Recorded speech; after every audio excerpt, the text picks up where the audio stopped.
북한 우상숭배 체제는 태어날 때부터 불법입니다.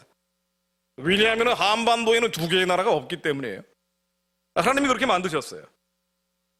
일제 35년 동안 기도하던 이들을 휴전선, 이 38선이 갈라지면서 기도하던 사람들은 남쪽으로 내려오고 하나님을 마음속에 두기 꺼려하는 유물론 사회주의자들은 북쪽으로 올라갔습니다. 그러니까 남북이 갈라진 것은 영이 갈라진 거예요. 그래서 1945년에서 55년 사이에 남한에서 만들어졌던 교회의 90%가 북한에서 이탈된 사람들, 월남자들이 만들었어요. 그러니까 남한 교회의 영성은 북한 사람들이 만든 거예요. 이 사람들은 남한에서 교회 짓고 잘 먹고 잘 살 생각이 없던 사람들이에요. 이 사람들은 남한의 풍요와 번영을 누리게 되면은 이 풍요와 번영을 지렛대 삼아서 북한을 열고 시선교로 나가야 된다라고 믿었던 사람들입니다. 이게 우리 믿음의 1세대란 말이죠. 제가 어린 시절에 다녔던 교회가요, 중앙성서교회라고 강태근 목사님이라는 분이 심무하셨던 교회인데, 이분이 평생 하셨던 얘기가, 제가 다른 거 기억이 안 나도 평양지나 만주 가자라는 얘기를 하셨던 게 기억이 나요. 그러니까 어릴 때 들었던 기억이니까 저도 뭐 설교에서 들었는지 아니면 지나가는 얘기로 했는지 모르겠는데 그때 머리에 칵 박혀 있는 게 있습니다. 왜냐하면 이분이 평양에서 목회를 하시고 만주에서 목회를 하신 분이에요. 북한 사람이에요. 근데 거기에 교회가 불타고 성도들이 끌려가는 걸 보고 내려오신 거예요. 혼자 내려오신 거란 말이죠. 평생 숙제처럼 안고 있는 게 바로 북한입니다. 그리고 만주예요. 남한에서 목회를 하지만 반드시 북한의 우상 체제가 무너진 자리에 다시 성전을 세우고 살려낸 사람들과 함께 만주와 시베리아로 뻗어가야 된다는 게 이분들의 영성이었고, 이분들이 1945년에서 55년 사이에 교회의 90%를 만들었다는 거예요. 잊을 수가 없었던 거예요. 그래서 기도원을 열었다 하면 국기도원이에요. 기도회를 했다 하면 국기도회입니다. 아니, 세계에서 제일 가난한 나라로 태어난 한국이 말이죠, 무슨 기도회를 하는데 우리 가난과 굶주림을 벗겨달라고 기도하는 대신에 구국기도회를 하냐 말이에요. 원래 만들어질 때부터 교회가 그렇게 세워졌기 때문이에요. 한반도에는 두 개의 나라가 없습니다.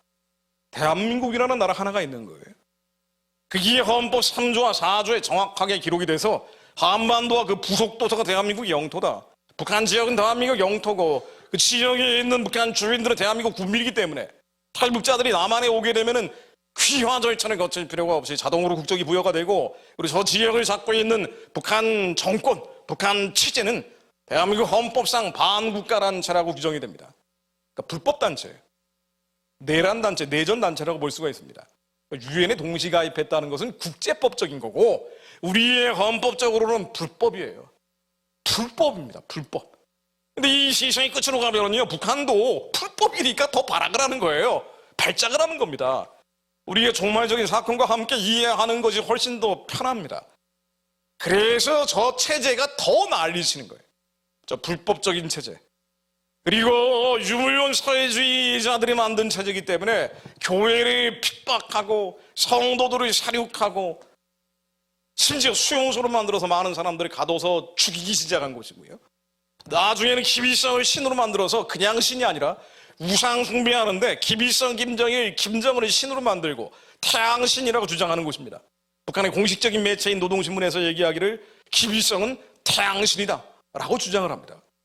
김정은도 태양이라고 부르잖아요. 그냥 신이 아니에요. 그냥 태양신이에요. 그래서 정권과 주민은 완전히 다르죠. 북한의 주민들은 가난하고 불쌍한 사람들인데 2천만 북한 동족들은 말이에요, 저 사람들이 2,500만이라 그러지만 사실은 2천만 왔다 갔다 한다 그래요. 일본 학자들은 1,800만이라고 부릅니다.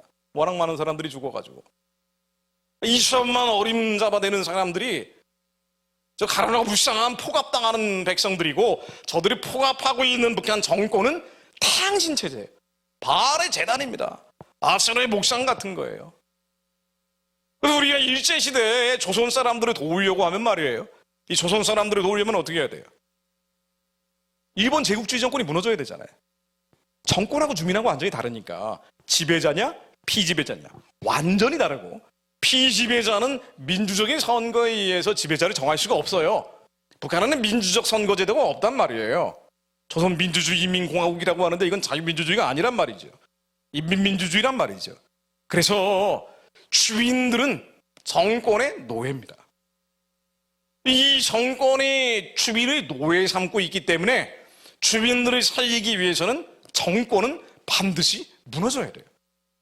왜? 바알의 재단이기 때문에, 아세라의 목상이기 때문에. 그래서 북한의 김정은 정권이 무너져야 된다라고 목사님도 기도하시는 겁니다. 예수 그리스도의 무릎 영원히 북한의 우상 숭배 체제는 평화적으로 무너질지어다. 우리가 기도하는 것은 이 체제가 전쟁이나 폭력이나 완력이나 무력으로 무너지는 것이 아니라 평화적으로 무너질 수 있기를 기도하는 거예요. 하나님이 말씀이 임하면 얼마든지 오늘이라도 평화적으로 무너질 수 있기 때문에 그렇습니다. 북한 내부의 얘기들을 많이 들어보면은 그 지하교회에 대해서 갑론을박 얘기가 많은데 숫자도 참 애매하고요. 뭐 다른 건 모르겠지만 제가 한 22년 똑같은 일을 하다 보니까 북한 지하 교회에 대해서는 여러 가지 논란이 있는데 지하 기독교인이 있단 말이에요. 개인적으로 신앙을 지키는 것은 얼마든지 가능한 일 아닙니까? 워낙 감시와 통제가 심하기 때문에 교회에 대해서는 여러 가지 의문점들이 나올 수가 있으나 지하 기독교인들은 있지요. 제가 만나본 북한 출신 지하 기독교인도 있고 말이에요. 개인적으로 신앙을 가지고 있는 사람들, 성경책을 가지고 예배를 드리는 게 아니라 할아버지 할머니 때부터 하나님을 마치 미신처럼 믿고 있는 그런 사람들도 있어요. 그리고 중국에 가서 식량 구하러 갔다가 종교를 접촉하고 다시 북한에 들어와서 혼자 신앙을 가지고 있거나 아니면 말씀 몇 개를 적어와서 혼자 외우고 있거나 뭐 이런 사람들은 있단 말이에요.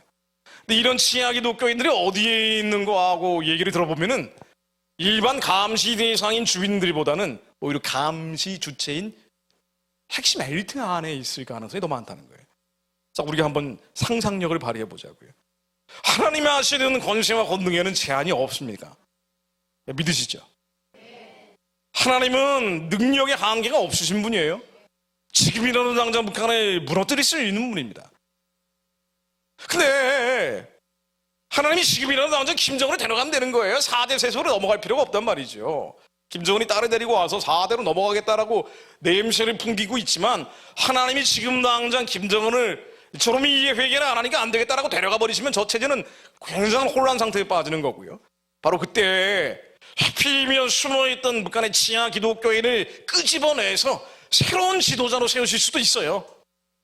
하나님이 하시면 제한이 없습니다. 그럼 내일 모레 북한이 갑자기 기독교 체제가 될 수도 있습니다. 어차피 독재이기 때문에. 그러다 남한의 기독교인들 선별된 사람들 들어오십시오라고 교회 세우게 할 수 있다고요.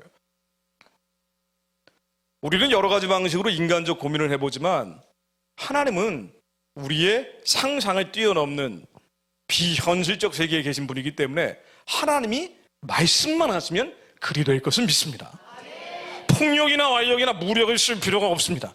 하나님 평화적으로 북한의 우상 숭배의 진을 무너뜨려 주시고 김일성, 김정은이 신의 자리에서 내려오게 하시며 김일성을 신으로 만들어 놓은 3만 8천 김일성 동상들이 평화적으로 다 무너지게 하시며 집집마다 걸려있는 김일성, 김정은의 초상화가 십자가로 바꿔주는 역사가 있게 하옵소서. 하나님 숨겨져 있는 하나님을 두려워하는 자, 하나님을 경외하는 자들이 북한의 지도자들로 세워지게 하옵소서. 하나님 저 체제가 빨리 평화적으로 무너지게 하시오. 복음이 전해지게 하옵소서. 선교가 가능하게 하옵소서. 믿는 자들이 저 땅에 들어가게 하옵소서. 우리는 기도하는 겁니다. 희망을 버리지 않고 기도하는 거예요. 근데 왜 저렇게 불법이 성한데 말이에요? 왜 하나님이 지금까지 막으실까? 왜 지금 하실 수 있는데 불쌍한 2천만 백성들 얼마나 맞아 죽고 얼어 죽고 굶어 죽고 있는지 수용소에 갇힌 사람만 23만 명이라고 하고요. 이 정치범 수용소만 23만 명이지 다른 일반 수용소까지 합치면은 춘궁기 봄철이 되면 도둑놈들이 늘어나기 때문에요. 봄철이 되면 더 많은 사람들이 감옥에 끌려가서 100만이 될 수도 있다라고 얘기하는 분들도 있어요. 아니 2천만 중에 100만이면 뭐예요? 20명 중에 한 명이 감옥에 있는 거 아니에요? 근데 그럴 수도 있습니다. 왜냐하면 중국의 신강성 위구르족들이 있는 그 신강성이에요. 위구르족 남자들은 웬만하면 다 수용소에 있다 그래요.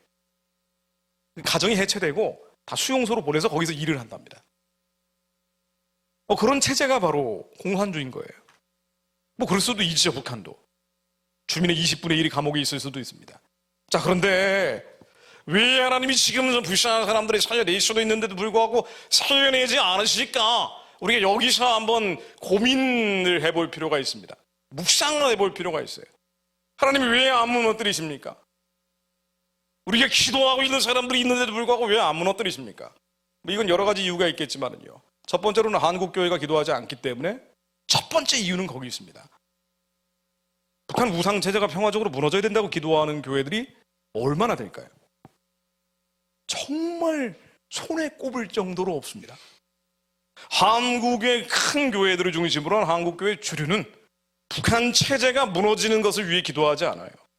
저 사람들이 해방되고 구원받는 것을 기도하는 대신에 가장 먼저 기도하는 것은 평화입니다. 한반도 평화를 위해서 기도해요. 그래서 안 무너지는 거예요. 그래서 무너지지 않습니다. 근데 그 한반도 평화라는 것은 북한하고 잘 지내자는 거예요. 그러니까 북한 정권이 무너지지 않고 저 체제와 잘 지내보는 게 평화인데, 그 한반도 평화라는 게 중요하지만 평화는 하나님의 뜻을 이룰 때 하나님이 주시는 거란 말이에요. 우리가 하나님 뜻이 거스르는데 평화를 주는 분은 아니에요, 하나님은. 이 한반도 평화를 위해서 한국의 그리스도인들이 대부분이 기도를 하고 있다고 하는데, 북한 기도하면 웬만하면 다 한반도 평화를 위한 기도예요. 근데 이 한반도 평화라는 게 뭔가 하고 자세히 들여다보면은 이거는 북한 정권과 잘 지내자는 것이기 때문에 2천만 주민들에게는 평화가 없어요. 2천만 노예가 된 백성들에게는 언제 평화가 가냐 말이에요. 언제 여호와 샬롬의 평화가 들어갑니까? 그래서 자세히 들여다보면 이 한반도 평화를 위해서 기도한다고 하는 한국교회 대부분의 기도의 제목들은 남한만의 평화예요. 남한의 평화입니다. 이기적인 평화예요. 김정은을 위한 평화란 말이죠. 근데 하나님이 이런 평화를 허락하실 리가 없어요. 가짜 평화니까. 거짓말 평화이기 때문에 이 가짜 평화, 거짓말 평화는 평화로운 것 같아 보이나 실제로는 시효가 있어요. 가짜니까. 거짓말이기 때문에. 이게 바로 핵무기입니다. 김정은이 핵무기를 만들었죠. 이미 김정일 때 만들어졌어요. 2006년도에. 우리가 한반도 평화라는 이름으로 김대중 대통령이 김정일하고 만나면서 햇볕 정책이라는 것을 시행을 하고, 이 햇볕 정책을 하는 10년 동안 김대중 노무현 정부 10년 동안만 한국 정부가 북한 정권에 줬던 공식적인 돈과 쌀과 비료가 무려 69억 5천만 달러입니다. 69억 5천만 달러치가 어느 정도 되는 거 아니? 그리고 뭐 69억 원도 있고 69억 불도 있고 우리가 개념이 잘 안 와요. 69억 5천만 달러가 어느 정도 되는 돈인 거 아니에요? 북한 사람들은 주식이 옥수수 강냉이인데 옥수수 강냉이 말고 태국쌀, 캄보디아 가면 맛있는 쌀이 있어요. 그 안남미라는 걸 가지고 북한의 2천만 주민들에게 배불리 밥을 먹이면 무려 23년치 식량을 살 돈과 쌀과 비료를 우리가 줬어요. 한국 정부가 23년 동안 한 명도 안 굶주릴 수 있는 돈과 쌀과 비료를 줬다고요. 평화를 위해서. 평화를 위해서. 근데 교회는 그거보다 더 줬다 그래요. 이 공식적으로 통계를 안 내니까 예전에 단편적으로 나오던 것이 어느 날 갑자기 인터넷 기사에서 사라져버려가지고 저도 찾지를 못했는데, 예전에 김대중 노무현 정부 때 봤던 기억으로는 이거보다 더 줬다는 것이 통설이에요. 워낙 많은 돈, 쌀, 비료가 교회를 통해 들어갔기 때문에.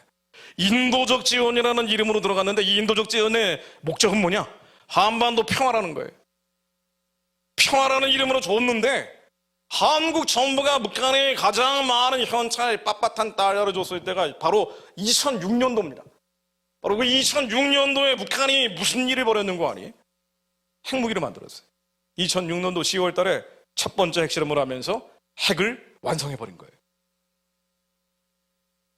우리가 햇볕 정책이라는 이름으로 북한에 돈과 쌀과 비료를 주고 인도적 지원이라는 이름으로 그 많은 물자들이 들어가는 동안 북한에는 시장이 만들어진 것도 아니에요. 마켓이 만들어진 것도 아닙니다.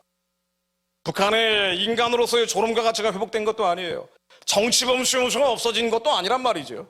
달라진 건 하나도 없는데 1999년에 비해서 2000년 이후부터는 국방비 지출이 3배 이상 늘어났어요. 북한이 딱 하나 달라진 게 군사비에 집중적인 투자를 한 거예요. 남한에서 물자가 오니까. 왜냐하면 북한은 영양실조 비율이 44% 정도 돼요. 그러니까 웬만하면 다 제대로 못 먹고 있단 말이에요. 그럼 쌀이 들어오면 어디로 가겠습니까? 특권층한테 가는 거예요. 그리고 군부대로 가는 겁니다. 무조건이에요. 왜? 군인들도 굶주리니까. 그럼 남는 거는 장마당에 내다 파는 거예요. 한 두세 배 가격 높여가지고. 북한에 굶주린 사람들 어린이 영유아 임산부 취약계층한테 어떻게 들어가요? 말도 안 되는 얘기죠. 어린이 임산부 취약계층들, 그러니까 북한의 가장 취약계층은요 적대계층이라고 불리는데 수용소에 있는 23만 명이에요. 그리고 산간 오지에 있는 추방지역이 있어요. 이 사람들은요 배급을 못 받아요. 아무리 많은 쌀이 들어가도 북한에서 배급을 못 받는 사람들이에요. 배급은 특권층만 받고, 그리고 동요계층이라고 해서 동요계층이라는 충성을 다짐하는 일반 주민들한테 일부가 가고, 적대계층이라고 하는 사람들은 북한의 3분의 1 되는 이 취약계층들은 아예 배급을 못 받아요. 꽃제비라고 하는 사람들. 아무리 많은 쌀이 들어가도 배급은 못 받는다고요. 근데 무슨 어린이 영유아 임산부 취약계층 지원이에요. 들어가면 무조건 정권이라는 깔때기로 들어가게 돼 있단 말이죠. 아니 그래서 이 사람 살리는 것도 아니고 북한이 여기에 써야 되는, 원래 배급을 해야 되는 특권층과 군부대에 대한 배급할 쌀, 비료, 물자를 한국 교회, 한국 정부가 대주는 바람에 여기서 절약한 돈으로 핵무기를 만든 거예요. 통일부 홈페이지에 한국이 가장 많은 현찰을 줬을 때가 2006년도로 기록이 나와 있는데, 바로 2006년도에 핵무기를 만들고, 그 뒤에도 음으로 양으로 한국 정부가, 한국 교회가 계속 인도적 지원이라고 북한에 물자를 주는 통에 나왔던 변화가 뭐냐? 드디어 북한이 핵무기를 더 열심히 만들어가지고 김정은이 이렇게 배짱을 튕기는 상황까지 간 거예요. 작년 말부터 나왔던 얘기입니다. 이제는 아예 노골적으로 이렇게 얘기합니다. 예전에는요 남한 사람들 좀 정신 못 차리게 하려고 우리가 만드는 핵무기는 남한을 목적으로 한 것이 아니라 미국을 목적으로 한 것이다, 이렇게 얘기했어요.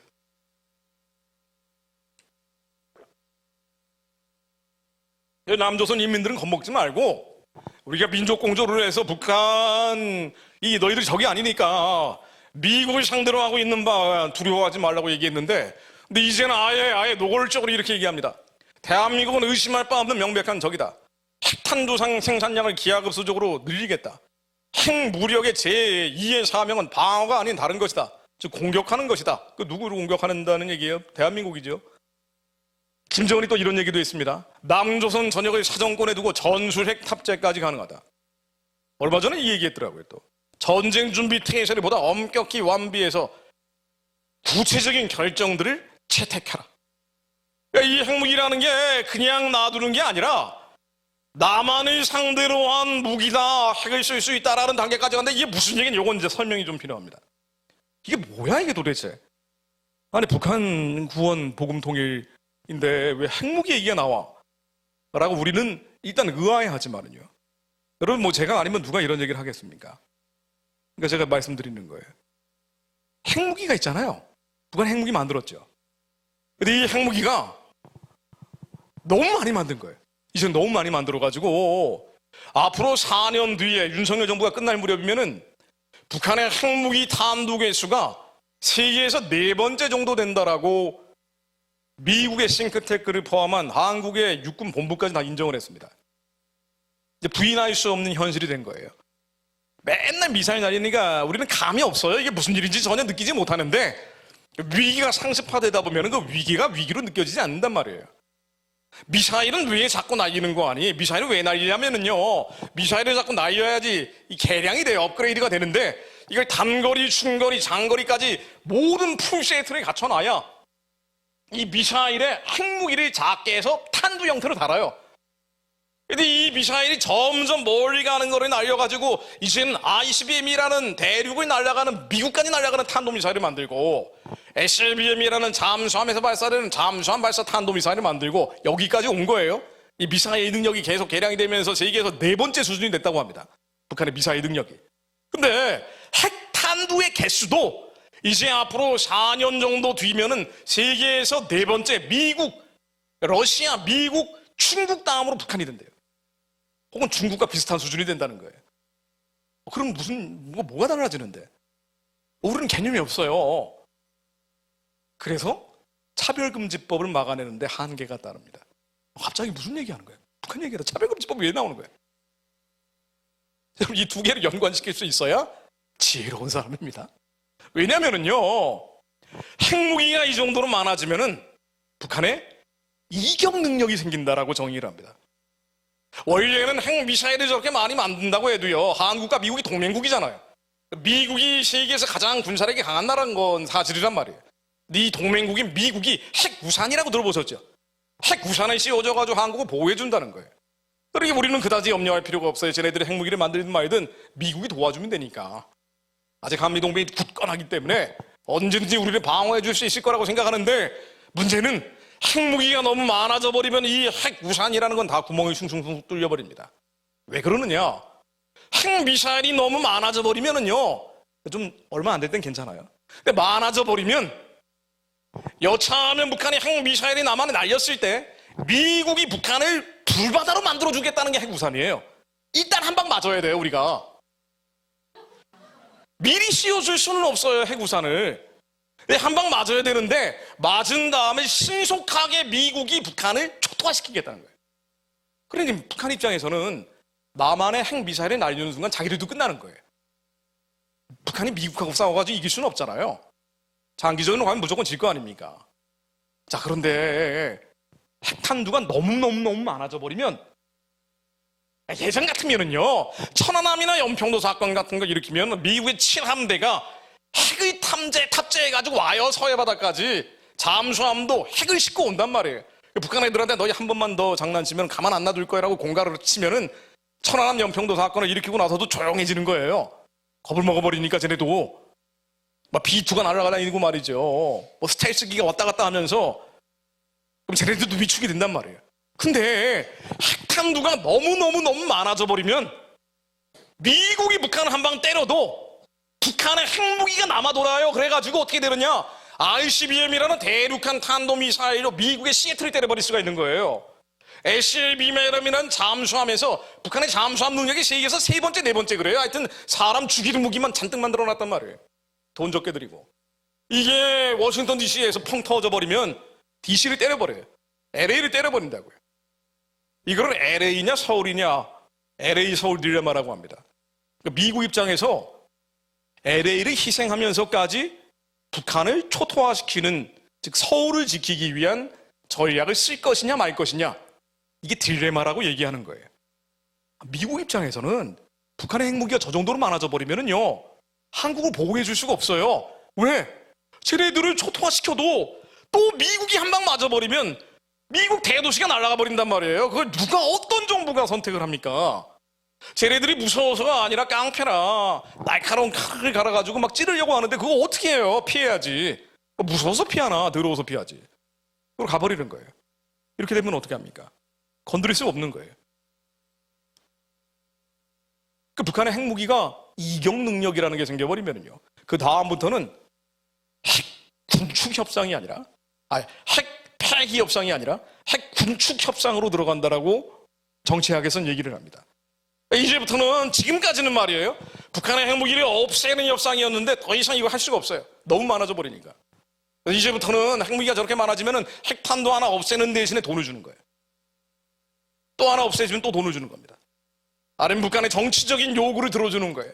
북한의 정치적인 요구는 뭐냐? 한미 군사훈련 중단하는 것, 나아선 한미 군사동맹 자체를 폐기하는 것, 종전선언을 맺는 것, 평화협정을 맺는 것, 그리고 인도적 지원을 더 많이 주는 것, 뭐 이런 것들이란 말이죠. 그러니까 북한이 도와주는 대가로 핵무기를 하나 없애고 공장은 없앨 수가 없는 거예요.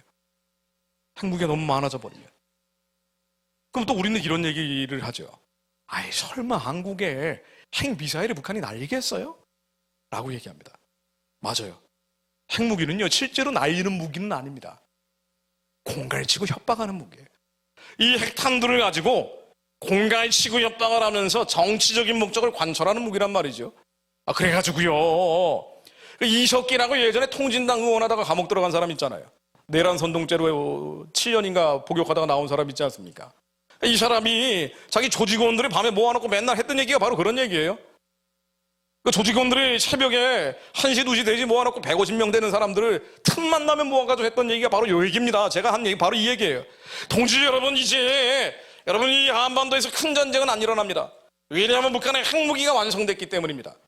이게 7년 전, 8년 전에 하던 얘기예요. 그 사람들이 좀 더 앞당겨서 얘기를 했겠죠. 부풀려가지고. 이제 6.25 같은 큰 전쟁은 없고요. 전면전은 없습니다.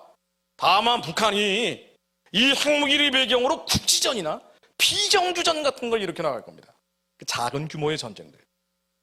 천안함 사건, 연평도 사건 같은 거 얘기하는 겁니다. 이 천안함, 연평도 사건 같은 걸 일으켜 나갈 텐데 이때 우리는 무엇을 할 것인지 고민을 할 필요가 있습니다. 바로 후방을 교란시키는 겁니다. 철탑을 파괴하는 것이 중요합니다. KT 전화국을 마비합시다. 마비시켜버립시다. 평택의 유리저장 창고를 깨버려야 됩니다. 파출소를 습격해서 총기를 탈취합시다. 이런 얘기, 어떻게 남한을 교란시킬 것인지를 구체적으로 준비하다 걸려버린 거예요. 녹취까지 나오고 이걸 녹음해가지고 공개한 사람이 나오고 그러다 보니까 이제 잡힌 겁니다. 그 사람이 했던 얘기 중에 핵심 포인트는 뭐냐면은요, 핵무기가 완성되면은 이거는 직접 날리는 게 아니라 그 뒤에다 깔아놓고 작은 전쟁을 일으켜 나가는 거예요. 그럼 여기에 한국은 대응할 수단이 없다는 거예요. 왜? 아니, 쟤네들이 뒤에 핵무기가 있는데 미국도 어떻게 할 수 없을 정도로 많아져 버리면 작은 전쟁을 일으켜 나가는 순간 한국에서는 외국 자본이 빠져나가요. 주식시장에 한국 50대 기업의 주식시장 40% 넘는 돈이 외국 돈이에요. 지금은 조용하니까 들어와 있는 거지, 만일 휴전선에서 자꾸 총소리가 나기 시작하면은요, 자본 빠져나가지고 주가 폭락하죠. 경제가 휘청거리는 거예요. 이걸 어떻게 우리가 견디냐 말이에요. 예전 같으면 쟤네들이 DMZ에서 총 한 방 쏘면은요, 미국이 신함대를 몰고 오고 B2를 몰고 오고 그러면서 공갈치고 협박을 하는데, 아니 이제는 너무 많아져 버리면 그것도 잘 안 먹히는 거예요. 그러니 북한이 작은 규모의 전쟁을 일으켜 나가기 시작하면 우리로서는 꼼짝없이 북한 욕으로 들어줘야 돼. 돈 달라면 돈 줘야 돼. 쌀 달면 쌀 줘야 돼. 게다가 선거철만 되면은 북한하고 잘 지내진 사람, 잘 지내자는 사람을 뽑아줄 수밖에 없습니다. 안 그러면 쟤네들이 또 장난치는데 경제가 망하는 것보단 낫잖아요. 그러니까 핵무기는 뭐냐면은요, 정치무기예요. 그래서 이 핵무기가 있으면은 핵 정치학의 일장일전에 뭐라고 나오는 거 아니? 어떤 한 체제가 핵무기가 있는데 다른 옆에 인근 체제가 핵무기가 없을 때 선택은 두 가지라는 거예요. 망하든가 인질이 되든가. 한국은 쉽게 망하는 나라가 아니기 때문에 인질이 된다는 얘기입니다. 그럼 쟤네들이 장관 바꾸라면 바꿔줘야 돼요. 차관 바꾸라면 바꿔줘야 돼요. 장군도 바꾸라면 바꿔야 된다고요. 예전 정부 때 북한 눈치 슬슬 봤잖아요. 이런 게 좀 더 심해지는 겁니다. 이 핵무기가 앞으로 이 브레이크가 없어요. 브레이크는 없는 거 누구나 인정을 하는 겁니다. 시간이 가면 갈수록 대책이 없기 때문에 우리나라 대통령도 우리도 핵무기 만들어야 된다. 원래는 이게 맞죠. 원래는 이게 맞는데 이게 여론의 지지를 안 받고 있기 때문에 이걸 지지해주는 사람도 없고 그냥 유야무야 되고 있어요. 깡패가 예전에는 몽둥이 들고 오다가 이제는 총을 들고 왔어요. 그럼 경찰도 총을 들고 막는 게 맞습니다만은 이 지금으로서는 이것마저도 여론의 지지가 없으니까 실행이 되지 않고 있는 상황이에요. 그럼 앞으로 윤석열 정부 끝날 무렵이면은 지금 아무런 대책 없이 시간만 가고 있기 때문에 핵무기는 점점 더 많아지는 겁니다. 계속 만들어지는 거예요. 김정은은 4대가 아니라 5대 세습까지 꿈꾸면서 지금 온갖 꼼수들을 다 쓰고 있을 텐데 이러면 어떻게 되느냐? 이제 결국 이렇게 되면 어떻게 되느냐? 한국이 인질처럼 끌려가는 거예요. 한국은 쉽게 적화통이 되는 나라가 아닙니다. 쉽게 망하는 나라가 아니에요. 워낙 경제 규모가 크기 때문에. 근데 북한한테 끌려다니는 거예요. 눈치 보는 거예요. 북한 눈치 보고 북한하고 잘 지내보자는 사람, 남북 이벤트 한번 하면은 대통령이 되는 거예요. 김정은하고 만나가지고 악수 한번 하고 돈 좀 갖다 바치면 정치인이 되는 거예요. 이런 구조가 되는 거예요. 설마 그런 구조가 있겠느냐? 있죠. 현대에도 있어요. 저기 쿠바하고 베네수엘라가 딱 그 모델입니다. 베네수엘라가 쿠바 옆에 붙어 있는데 베네수엘라는 쿠바보다 인구가 2배나 많아요. 원래 산유국이기 때문에 세계에서 석유를 제일 많이 생산하던 꽤나 잘 나가던 나라였는데 이게 이제 차베스라는 사람 만나가지고 사회주의화 되면서 골로 가기 시작한 나라란 말이죠. 세계에서 석유를 제일 많이 생산하다가 말이에요. 그런데 이 나라가 옆에 쿠바 때문에 좋은 거를 못 보고 있어요. 왜? 이 나라도 조그만데 이 뒤에 러시아가 있고 핵무기가 있으니까 얘네들 눈치를 보면서 쿠바에는 군사 고문단이 베네수엘라에 들어와 있어요. 그래가지고 베네수엘라의 평화를 위한답시고 와서 모든 정치, 경제, 사회, 문화를 지배하고 있단 말이에요. 그러니까 이제 베네수엘라에서 맨날 물가 폭동이 일어나도 변화가 없어요. 저 나라는. 이게 인질입니다. 인질. 정치적인 예속화예요. 그럼 정치적으로 한국이 북한에 점점 예소가 되기 시작하면 어떻게 되느냐? 그 뒤에는 중국이 있어요. 중국은 점점 더 촉수를 곤두세우고 마각을 드러내고 있습니다. 중국 공산당의 성성이 흐르기 때문에. 그로 인해서 결국 어떻게 되느냐? 한국은 좌경화가 계속되는 겁니다. 요거예요, 요거. 한국이 적화통일이 된다, 한국이 망한다 이 얘기를 하는 게 아니라 쉽지가 않은 문제라니까요, 이거는. 근데 북한의 핵 문제가 저대로 내버려 두면, 저 불법이 그대로 있으면, 저 흑암이 그대로 있으면 한국에서 북한과 잘 지내자고 하는 사람들, 주사파라고 하는 사람들, 사회주의 성향의 사람들이 더 힘을 받게 돼요. 좌경화됩니다. 좌경화가 훨씬 심해지는 거예요. 그 좌경화는 뭐 별다른 게 아니라 인본주의화예요. 하나님을 마음속에 두기 꺼려하는 유물론 사회주의 성향이 더 확산되는 겁니다. 그럼 이 양반들이 만들겠다는 첫 번째 법이 뭐냐? 한국에서 부득불 만들겠다고 하는 법과 제도가 뭐냐? 그게 차별금지법이에요. 여러분, 차별금지법을 저지하고 있지만 한국교회가 언제까지 막아낼 수 있겠습니까? 근데 시효가 있어요, 시효가. 동성애를 막아내는 것은 한계가 있습니다. 왜? 미국마저 저 모양이니까. 쓰나미처럼 몰려오는 거예요. 필사적으로 한국교회가 막고 있는데 막아낸다고 해도 한국의 정치 상황, 다음번 총선, 그 다음 대선, 한국의 정치 상황 따라 요동치는 것이 차별금지법인데요. 이 동성애 입법과 정책인데 그 뒤에는 북한 문제가 있습니다. 북한 체제가 계속되는 한 북한 체제와 연대하고 연합하자고 하는 이른바 좌파, 좌경, 좌익 뭐라고 부르든 이 세속적 인본주의 세력들은 점점 정치권에서 힘을 받게 되고요. 그리고 차별금지법 통과됩니다. 차별금지법 저지하는 분들이 하는 얘기예요. 언제까지 막아낼 수 있겠냐는 거예요. 저는 그 시효를 4년에서 5년 봅니다. 정말 필사적으로 막은 거예요, 지금까지.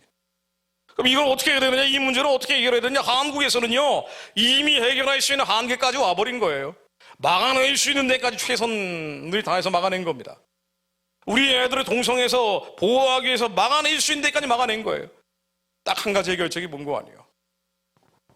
한국의 이 세속적 인본주의, 좌파, 좌익, 좌경, 주사파 뭐라고 부르든 간에 우리 안에도 그런 생각이 있을 수가 있고요. 그 본질이라고 볼 수 있는 어둠의 심장이 멈춰져야 돼요. 턴 오프 돼야 됩니다. 북한의 우상숭배 체제가 평화적으로 빨리 무너져야 돼요. 이래야 남한에서 그나마 정상적인 사회 분위기가 조성이 됩니다. 안 그러면 이제 한계까지 온 거예요.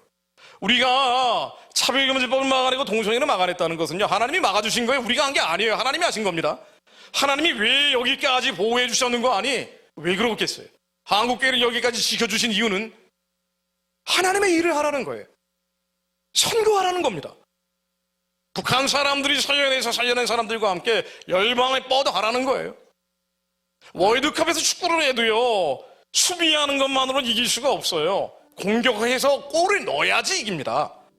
하나님이 지금까지 동성애를 막아주신 이유는 북한 열고 세계 선교하라는 거예요.